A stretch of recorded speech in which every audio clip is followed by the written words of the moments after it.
This is Bill Jones with recapturefederalism.com and operationofficialmisconduct.com. Today's subject concerned is part of it's the fourth in the series concerning the political party supremacy that we have in America. And it's based off the strategies and the guidelines on the organizational structure of the communist parties, on the methods and content of their work, while the people in the Democratic Party will tell you that they're not communist, they're progressives. In my humble opinion, progressivism is just a subcategory. It's a disguise. They're actually Marxist policies, and I have been going through with some comments, minor, on this reading of the guidelines. I will be in later podcasts going through detail in the sections of it. Section 4 on the propaganda and agitation. 20. In the period prior to the open revolutionary uprising, our most general task is revolutionary propaganda and agitation. This activity and the organization of it is often, in large part, still conducted in the old former manner, through casual intervention from the outside at mass meetings, without particular concern for the concrete revolutionary content of our speeches and written material. Communist propaganda and agitation must above all root itself deep in the midst of the proletariat. It must grow out of the concrete life of the workers, out of their common interests and aspirations, and particularly out of their common struggles. The most important aspect of communist propaganda is the revolutionizing effect of its content. Our slogans and positions on concrete questions in different situations must always be carefully weighed from this standpoint. Not only the professional propagandists and agitators, but all other party members as well must receive ongoing and thorough instruction so they can arrive at the correct positions. 21. The main forms of communist propaganda and agitation are individual discussion, participation in the struggles of the trade union and political workers movement, impact through the party's press and literature. Every member of a legal or illegal party should in some way participate regularly in all this work. Propaganda through individual discussions must be systematically organized as door-to-door agitation and conducted by working groups established for this purpose. Not a single house within the local party organization's area of influence can be left out in this agitation. In larger cities, specifically organized, street agitation in conjunction with posters and leaflets can also yield good results. Furthermore, at the workplace, the cells or fractions must conduct regular agitation on the individual level, combined with literature distribution. In countries where national minorities form a part of the population, it is the party's duty to devote necessary attention to propaganda and agitation among the proletarian layers of these minorities. This agitation and propaganda must obviously be conducted in the language of the respective national minorities. Appropriate party organs must be created for this purpose. 22.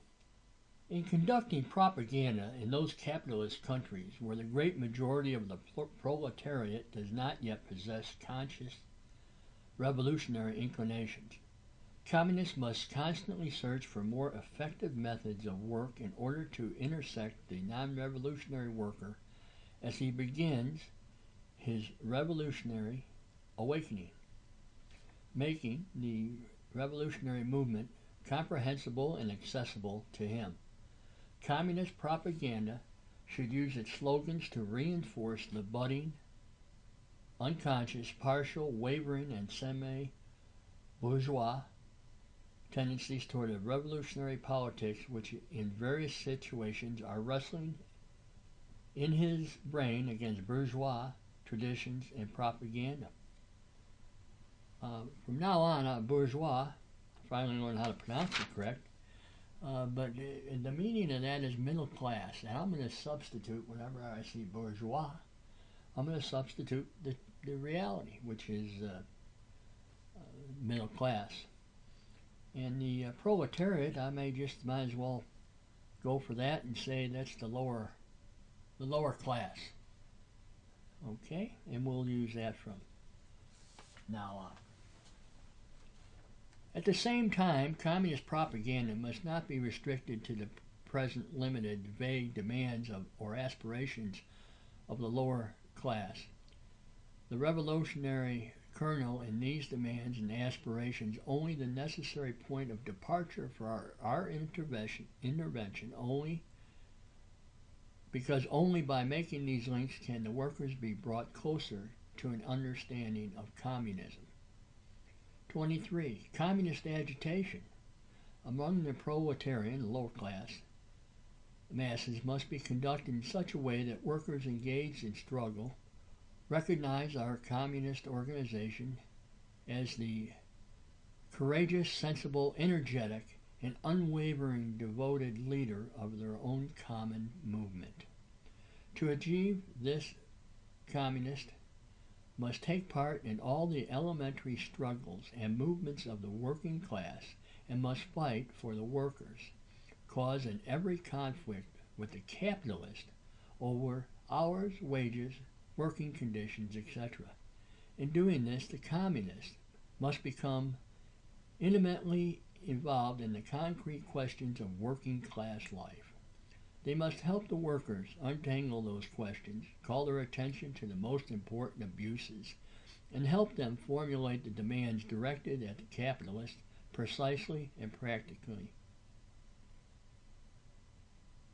Attempt to develop among the workers a sense of solidarity, awaken their consciousness to the common interest and the common cause of all workers of the country as a united working class constituting a section of the world army of the lower class. Only through such absolutely necessary day-to-day work, through continual self-sacrificing participation in all struggles of the lower class, can the Communist Party develop into a communist party. Only thus will it distinguish itself from the obsolete socialist parties, which are merely propaganda and recruiting parties, whose activity consists only of collecting members, speechifying about reforms, and exploiting parliamentary impossibilities. The purposeful and self-sacrificing participation of the entire membership in the school of the daily struggle and conflicts of the exploited with the exploiters is an indispensable precondition not only for the conquest of power, but to an even greater extent for exercising the dictatorship of the lower class. Only the leadership of the working masses in constant small-scale battles against the encroachments of capital will enable the communist parties to become vanguards of the working class vanguards, which is, in fact, systematically learned to lead the lower class and acquire the capacity for consciously prepared ouster of the bourgeois or the middle class. Very interesting, isn't it? I'm going to avoid the comment as I go along here. I'm going to be going back in depth, making comments later in later podcasts about this, because each one of these paragraphs is decisive in the conflict that we have today and the change, to quote Mr. Obama, and the fundamental transformation that he talks about. It's what he's talking about. He's talking about communists. He's a communist. And this is what he's talking about. This is what he's been planning to do all along. And the communists, older than him, have been doing along, and he was mentored into these things. 24. Particularly in strikes, lockouts, and other mass dismissals of workers, the communists must be mobilized in force to take part in the movement of the workers. It is the greatest error for communists to invoke communist programs and final armed revolutionary struggle as an excuse to passively look down on or even to oppose the present struggles of the workers for small improvements in their working conditions. No matter how small and modest demands for which workers are ready to fight the capitalists today, this must never be a reason for communists to abstain from the struggle. To be sure, in our agitational work, we communists should not show ourselves to be blind instigators of stupid strikes and other reckless actions. Rather, the communists everywhere must earn the reputation among the struggling workers as their ablest comrades in struggle. 25. In the trade union movement, communist cells and fractions are in place, often quite at a loss when confronted with the simplest questions of the day. It is easy but fruitless to preach just the general principles of communism, only to fall into the negative stance of vulgar syndicationalism when faced with concrete questions. This merely plays into the hands of the Yellow Amsterdam leadership. Instead, communists should determine their revolutionary position in accordance with the objective content of each question that arises. For example, instead of being content to oppose every wage agreement in theory and principle, communists should above all fight directly against the actual content of wage agreements advocated by the Amsterdam leaders. Since every shackle on the militancy of the lower class is to be condemned and vigorously combated, it is well known that the aim of the capitalists and their Amsterdam accomplices is to use every wage agreement to tie the struggling workers' hands. It is therefore obviously the duty of communists to expose this aim before the workers. But as a rule, communists can best achieve this by advancing wage proposals which do not constitute a shackle on the workers. The same position applies, for example, to assistance, fines, and trade union benefit societies. Collective strike funds and granting strike benefits from common pool is in itself a good thing. Opposition in principle to this activity is misplaced. It is the only way in which the Amsterdam leaders want to collect and use these funds that contradicts the revolutionary class interest of the workers. In the case of a union health insurance and like, communists should, for example, demand the abolition of compulsory special payments and of all binding conditions for voluntary funds. However, if part of the membership still wants to secure sick benefits for making payments, they will not understand if we simply wish to forbid it. It is first necessary to rid these members of their petty bourgeois, middle class, aspirations through intensive propaganda and individual level. 26. In the struggle against the social democratic and other petty bourgeois leaders of the trade union and various workers' parties, there can be no hope of obtaining anything by persuading them. The struggle against them must be organized with the utmost energy. However, the only sure and successful way to combat them is to split away their supporters by convincing the workers that their social trader leaders are lackeys of capitalism. Therefore, where possible, these leaders must first be into the situations which they are forced to unmask themselves After such preparation, they can be then attacked in the sharpest way. It is by no means enough to simply curse the Amsterdam leaders as yellow. Rather, their yellowness must be proved continually by practical examples. Their activity in Joint Industrial Council, the International Labor Office of League of Nations, in the bourgeois ministry and administrations, the treacherous words in their speeches at conferences and in parliamentary bodies, the key passage in their many conciliatory hack articles in hundreds of newspapers, and in particular their vacillating and hesitant behavior in preparing and conducting even the most minor wage struggles and strikes. All this provides daily opportunities to expose and brand the unreliable and treacherous doings of the Amsterdam leaders as yellow through simply formulating motions, resolutions, and straightforward speeches. The cells and fractions must conduct their practical offenses systematically. The excuses of lower-level union bureaucrats and barricade themselves behind statutes, union conference decisions, and instructions from top leadership out of weakness, often even despite goodwill, must not hinder the communist from going ahead with the tendency and repeatedly demanding that the lower-level bureaucrats state clearly what they have done to remove these extensive obstacles and whether they are ready to fight openly alongside the membership to surmount these obstacles.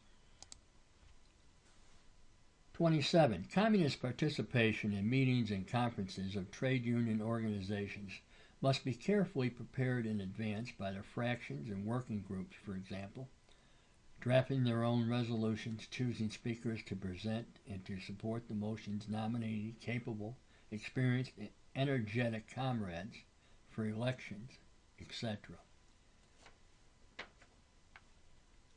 Through their working groups, communist organizations must also prepare carefully for all general meetings of workers, election meetings, demonstrations, political working class festivals, and the like, held by opponent parties. When the communists call general workers' meetings themselves, as many communist working groups as possible must coordinate their actions according to a unified plan, both beforehand and while the meetings are in progress, to ensure the full organizational use is made of such meetings. 28. Communists must learn how to be ever more effective in drawing unorganized, politically unconscious workers into the sphere of the lasting party influence.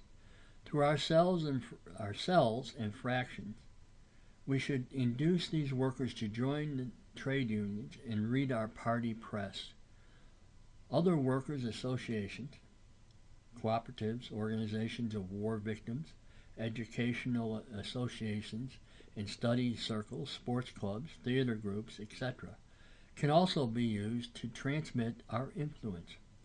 Where the Communist Party must work illegally, such workers' associations can be founded outside the party as well, on the initiative of party members, with the consent and supervision of the leading party bodies, sympathizers associations. For many low class who have remained politically indifferent, communist youth and women's organizations can first arouse interest in common organizational life through courses, reading groups, excursions, festivals, Sunday outings.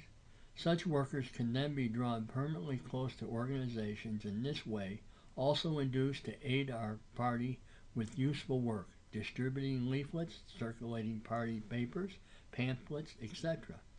They will overcome their petty middle-class inclinations most easily through such active participation in the common movement.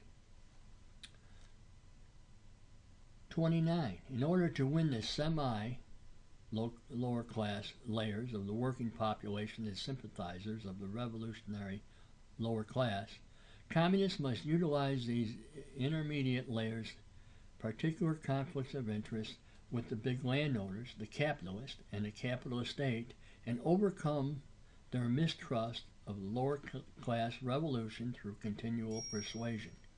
This may often require prolonged interaction with them. Their confidence in the communist movement can be promoted by sympathetic interest in their daily needs. The free information and assistance in overcoming small difficulties which they are at loss to solve, drawing them to special free educational meetings, etc. Meanwhile, it is necessary for communists to cautiously and untiringly counteract opponent organizations and individuals who possess authority locally or have influence on laboring small peasants, cottage workers, and other semi-lower class elements. The most immediate enemies of the exploited, who they know as oppressors from their own experience, must be exposed as the representatives and personification of the whole criminal capitalist system.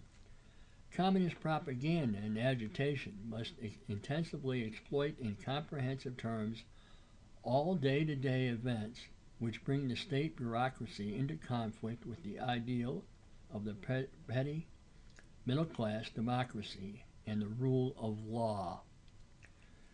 Every local organization in the countryside must meticulously divide the task of door-to-door agitation among its members and extend this agitation to all village, farmsteads, and individual houses in the area covered by its work.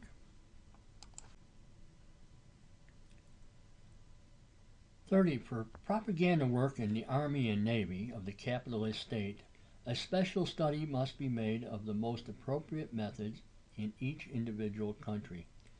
Anti-materialistic agitation in the pacifist sense is extremely detrimental. It only furthers the efforts of the middle class to disarm the lower class. The lower class rejects in principle and combats with the utmost energy all the military institutions of the middle class state and of the middle class in general. On the other hand, it utilizes these institutions, army, rifle clubs, territorial militias, etc., to give workers military training for revolutionary battles. Therefore, it is not against the military training of the youth and workers, but against the militaristic order and the autocratic rule of the officers that intensive agitation should be directed. Every possibility for the lower class to get weapons into its hands must be exploited to its fullest. The rank and file soldiers must be made aware of the class divisions evident in the material privileges of the officers and the rough treatment of the ranks. Furthermore, this agitation must make clear to the ranks of their whole future inextricably bound up in the fate of the exploited class in the advanced period characterized by the incipient revolutionary ferment. Agitation for democratic election of all officers by the soldiers and sailors and for the founding of soldiers' councils can be very effective in undermining the pillars of the capitalist class rule. The great vigilance and incisiveness are always necessary in agitating against the middle class's special class war troops, especially against their volunteer armed gangs. While their special composition and corruption make it possible, the social decomposition of the ranks must be systematically promoted at the right time. If they have a homogeneous middle-class character, for example, in troops drawn purely from the officer corps, they must be exposed before the entire population, made so despicable and hated that the resulting isolation grinds them to pieces from within.